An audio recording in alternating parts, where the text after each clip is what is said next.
우리는 하루하루 살면서 참으로 인생의 무상함과 허무함을 느끼게 됩니다. 예수님께서 십자가에 죽으시고 3일 만에 부활하셨죠. 그리고 부활하신 다음에 40일 동안 이 땅에 계시면서 하나님 나라의 일을 증거하셨습니다. 사도행전 1장 3절 말씀 보니까 해를 받으시고, 이 해는 십자가에서 고난을 받으셨다는 뜻이죠. 그리고 다시 사르시사 부활하셔서 40일 동안 확실한 증거로 하나님의 일을, 하나님 나라의 일을 나타내셨다라고 말씀하고 있습니다. 오늘 본문은 예수님께서 승천하시기 직전에 제자들의 질문에 대답하신 말씀이 되겠습니다. 예수님의 제자들이 사도행전 1장 6절에서 예수님께 물었죠. 예수님, 이스라엘 나라의 회복이 이때니까? 이렇게 물었습니다. 그때 예수님께서는 사도행전 1장 7절에 때와 기한은 아버지께서 자기의 권한에 두셨으니 너희의 알 바가 아니요, 이렇게 대답하셨습니다. 예수님께서 말씀하신 때와 기한이 아버지 권한에 있다는 것은 무슨 뜻일까요? 오늘은 이 말씀에 담겨 있는 구속 경륜에 대하여 같이 은혜를 나누도록 하겠습니다. 첫 번째로 때와 기한은 아버지께서 이미 정해 놓으셨습니다. 때와 기한은 아버지께서 이미 정해 놓으셨죠. 사도행전 1장 7절 말씀 보니까 때와 기한은 아버지께서 자기 권한에 두셨다라고 말씀하고 있습니다. 첫 번째로 때와 기한이 무엇입니까? 때와 기한. 여기 때라는 단어는 헬라어로 크로노스라는 단어죠. 크로노스. 이것은 일반적인 시간, 흘러가는 인간의 시간을 가리키는 표현입니다. 다음으로 기한이라고 말씀하셨죠. 이 기한은 헬라어로 카이로스라는 단어죠. 카이로스. 이 단어는 하나님의 시간을 가리킵니다.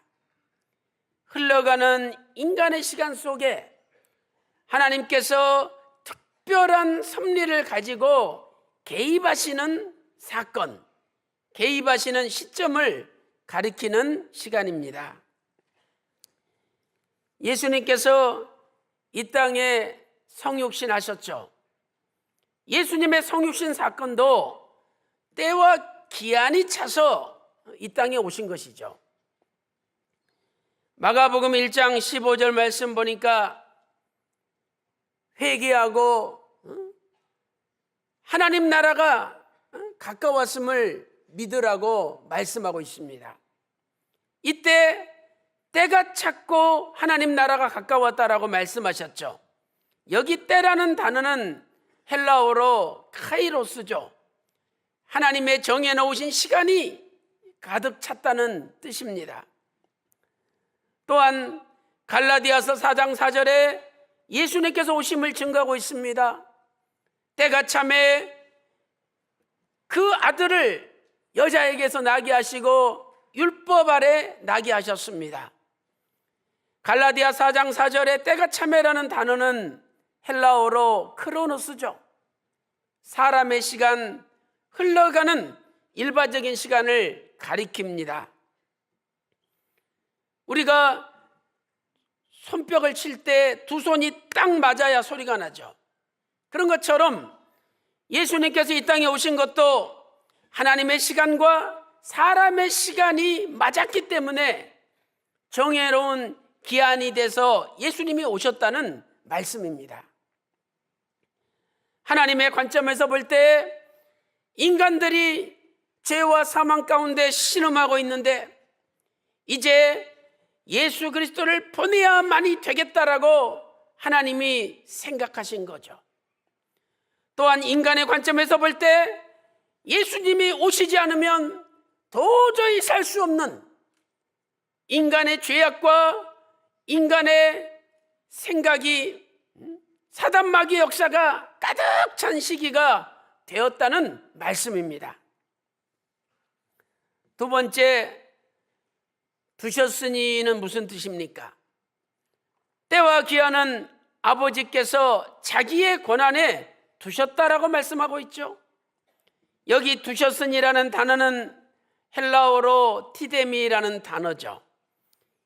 이 단어에 과거 중간태가 사용되고 있습니다. 이것은 하나님께서 정하셨다는 뜻입니다.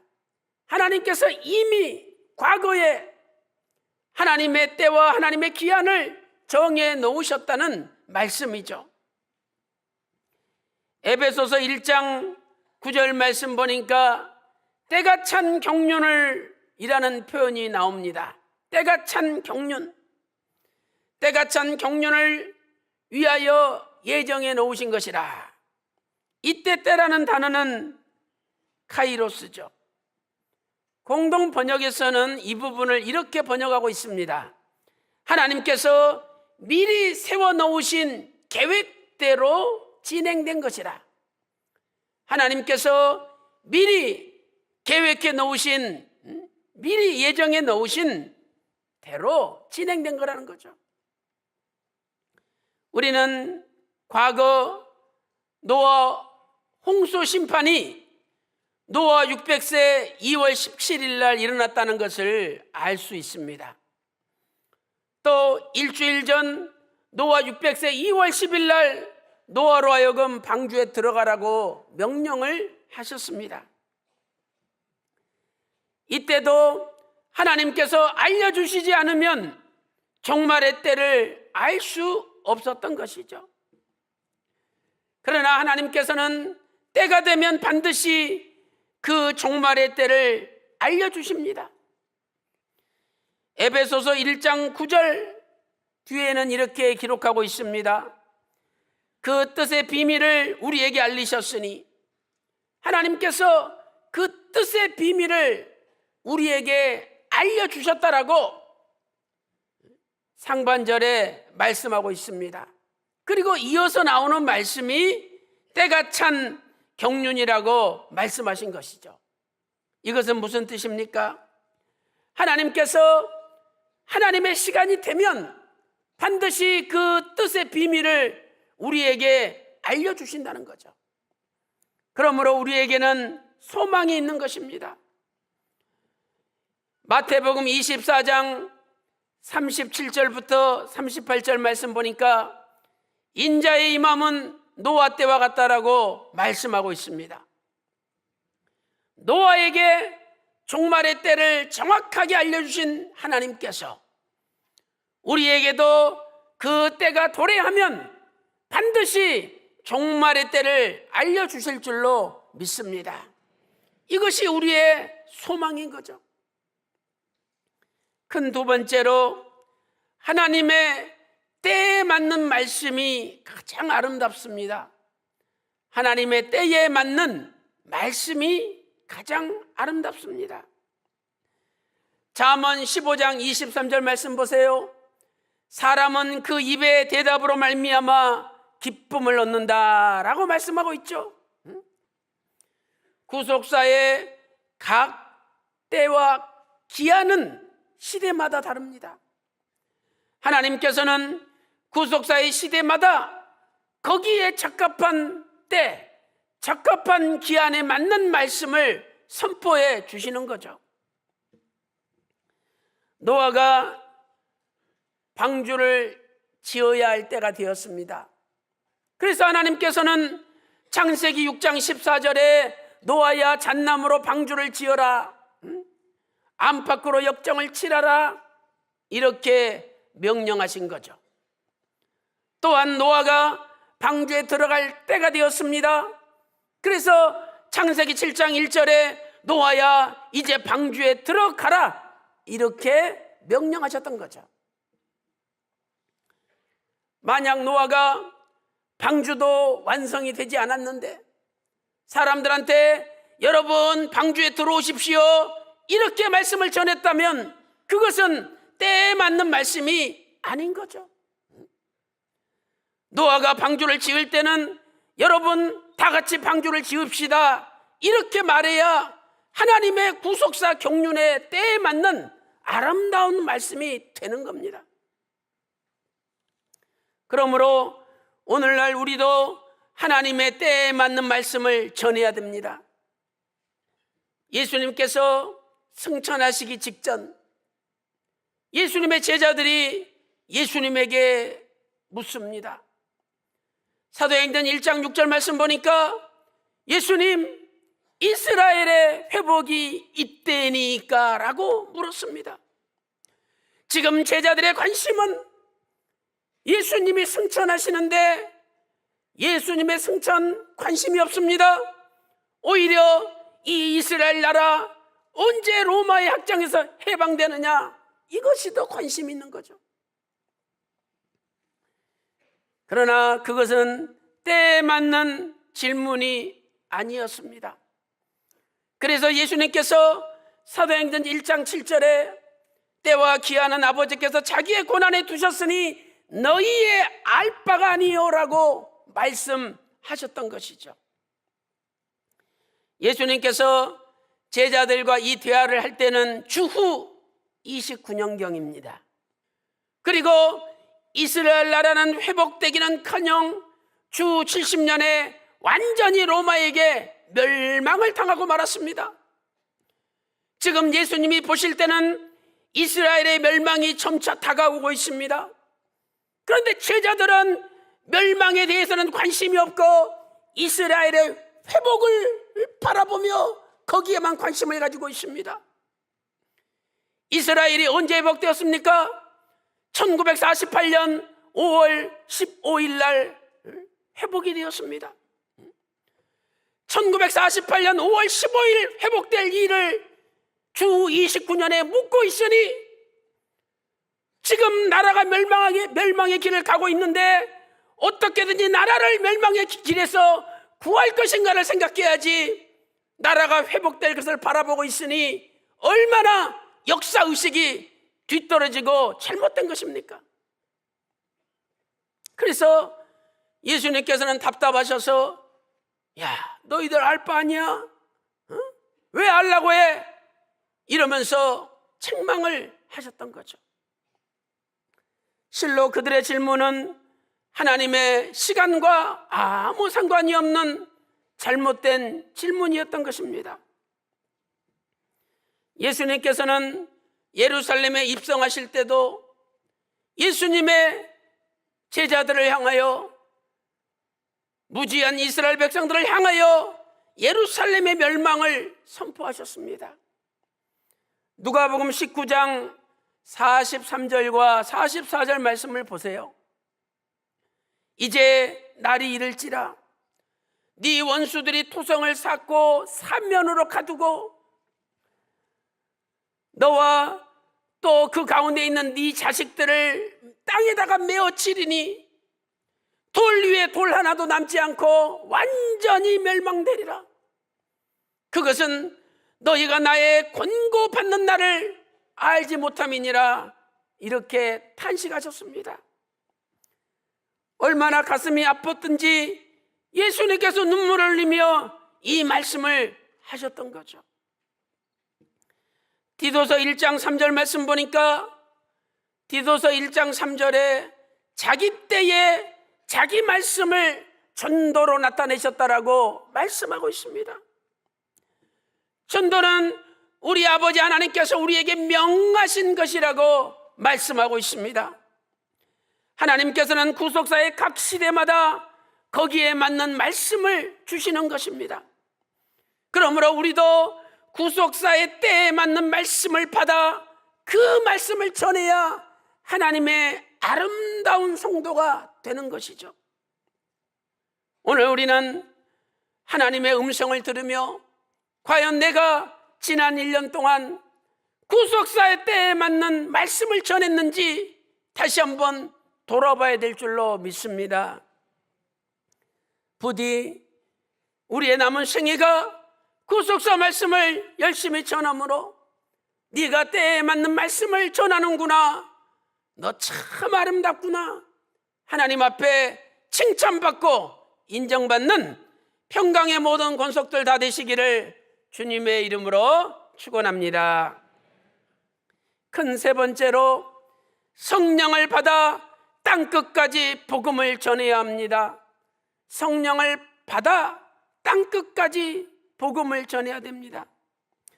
사도행전 1장 8절에 너희 알바니오 한 다음에 사도행전 1장 8절에 예수님이 마지막 명령을 하셨습니다.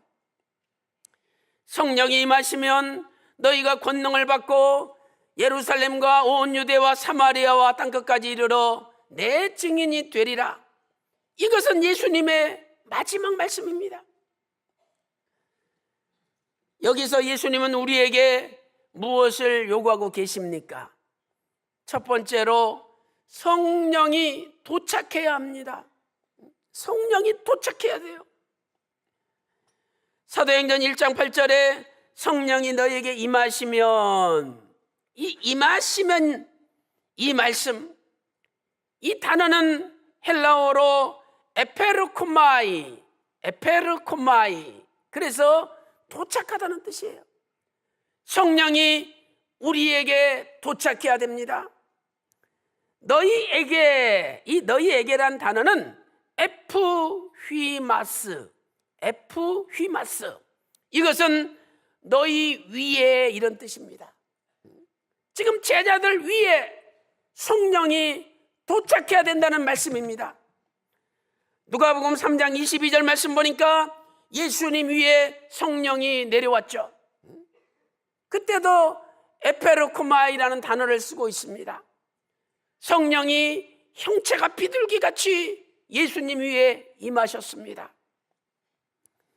오늘 우리도 보혜사 성령, 진리의 성령으로 충만해야 됩니다. 그런 분이 증인이 될 수가 있습니다. 그런데 우리는 보혜사 성령, 진리의 성령으로 나를 충만케 해달라는 기도조차도 올리지 않고 있지 않습니까?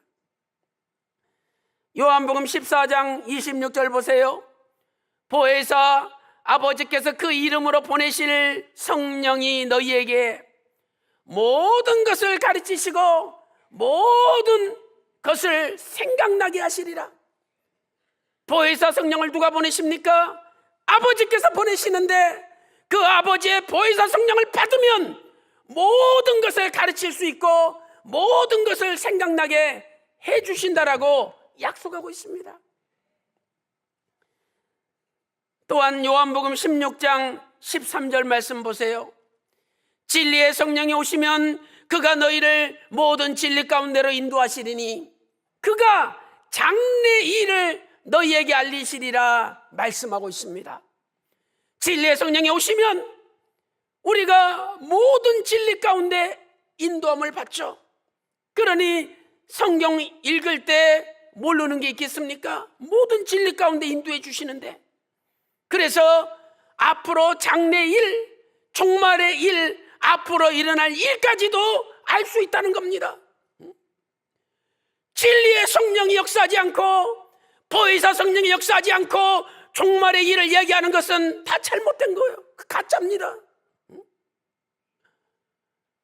과연 내 자신이 하나님 말씀을 증거하면서 내가 하나님 앞에 무릎 꿇고 기도하고 진리의 성령, 보혜사 성령, 아버지께서 보내주시는 성령의 인도함을 받아 말씀을 증거하고 있는지, 증거하고 있지 않는지 본인은 알 거 아닙니까?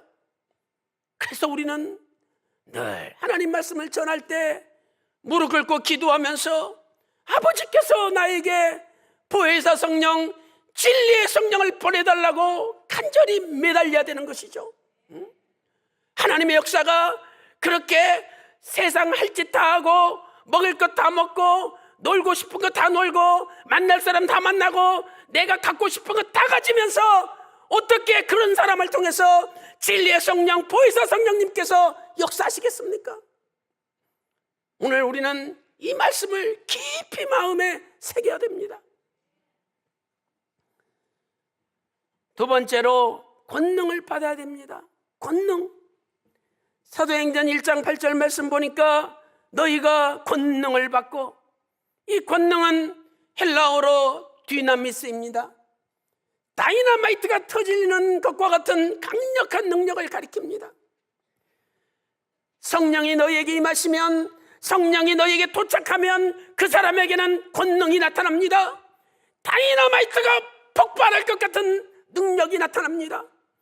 우리가 이 권능을 받아서 구속사 말씀을 전할 때 상대방이 폭발하고 그 속에 있는 의심과 어둠이 박살나는 겁니다. 그 권능이 없이 전하니 무슨 역사가 일어나겠습니까? 세 번째로 증인이 되어야 합니다. 사도행전 1장 하반절 말씀 보니까 예루살렘과 온 유다와 사마리아와 땅끝까지 이르러 내 증인이 되리라 말씀하고 있습니다. 이 증인은 헬라어 마르티스라는 단어죠. 마르티스, 목격자, 순교자라는 뜻입니다. 증인은 먼저 목격한 사람입니다.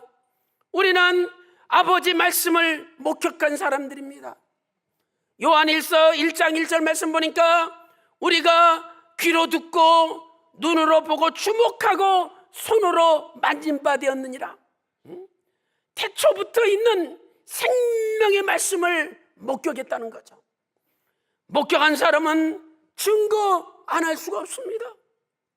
세상에, 나 엄청난 거 봤어. 자기가 진짜 엄청난 거 본 사람은 증거 안 할 수가 없잖아요. 요한일서 1장 2절에 우리가 보고 증거하여 전하노니, 요한일서 1장 3절 말씀 보니까 보고 들은 바를 너희에게 전함은, 요한일서 1장 5절 말씀 보니까 너희에게 전하는 소식이 이것이니, 계속적으로 목격한 사람은 전한다고 말씀하고 있습니다. 왜 안 전합니까? 왜 전하지 않습니까? 제대로 목격하지 못했기 때문이죠. 우리는 먹고 살기 위해서 이 말씀을 이용해서는 안 됩니다. 내 아내, 내 자식, 내 가족 먹고 살리기 위해서 이 말씀을 이용하는 삶을 살아서는 안 되는 겁니다. 말씀에 내 생명을 바치고 내 생명을 걸어야 됩니다. 증인이란 말은 순교자라는 뜻이잖아요. 전하되 생명을 바치고 전하되 목숨을 바치고 전해야 된다는 겁니다. 과연 우리 가운데 아버지 보실 때 생명을 바치고 목숨을 바치고 전하는 사람이 몇 사람이나 있습니까? 우리는 저 자신부터 1년을 돌아보면서 회개하고 다시 한번 이 아버지 말씀에 집중을 해야 되는 것이죠. 사랑하는 성도 여러분, 오늘 우리는 구속사 말씀을 목격한 사람들이 아니겠습니까?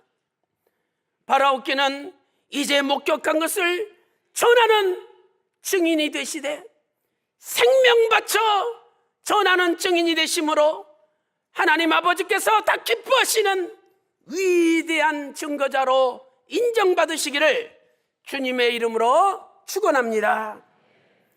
결론적으로 하나님의 때를 바라는 자는 먼저 전하는 자가 되어야 합니다.